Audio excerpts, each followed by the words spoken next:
Vous saviez, vous, qu'Alexandre descendait du côté paternel d'Héraclès?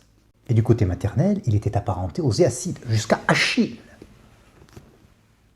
Achille, Héraclès, Héraclès, Achille.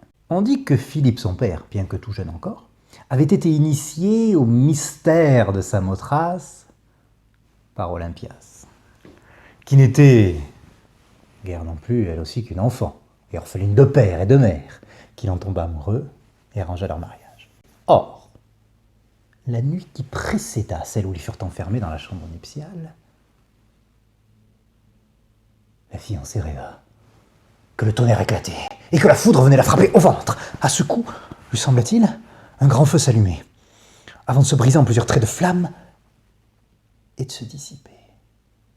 Premier présage. Philippe, de son côté, quelque temps après le mariage, se vit en rêve frapper d'un sceau le ventre de sa femme. Ce sceau, crut-il, portait l'empreinte d'un lion.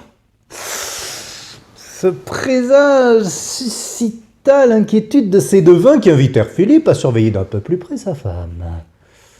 Seul Alexandre de Stenmès affirma que la reine était enceinte et qu'elle portait en son sein un fils bouillonnant au cœur de lion. Deuxième présage. On vit aussi, pendant qu'Olympias dormait, un serpent allongé à ses côtés. Ce fut là, dit-on, principale cause qui refroidit les ardeurs et l'amour de Philippe. Il n'alla plus si souvent passer la nuit auprès de sa femme. Ce qu'il craignit de sa part, quelques filtres ou quelques maléfices, ou bien qu'il se tint éloigné d'une couche qu'il croyait occupée par un être supérieur. Troisième présage, et Alexandre naquit le jour même où le temple d'Artémis fut brûlé à Éphèse. Il est normal. C'est Égésias de Magnésie qui parle. Il est normal, dit-il. Il est normal que le temple ait été détruit par l'incendie, puisque Artémis était occupée aux couches de la mère d'Alexandre. Tous les mages qui se trouvaient alors à Éphèse, persuadés que le malheur qui venait de les frapper en présageait un second, couraient ça et là, se frappant le visage, hurlant que ce jour avait vu la naissance d'un fléau pour toute l'Asie.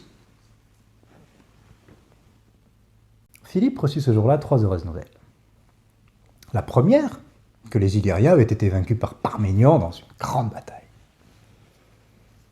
La seconde, qu'il avait des chevaux vainqueurs aux Jeux Olympiques. Et la troisième, qu'Alexandre était né. Un enfant, disaient les devins, un enfant dont la naissance concourait avec 3 victoires. Ce devait d'être lui-même invincible.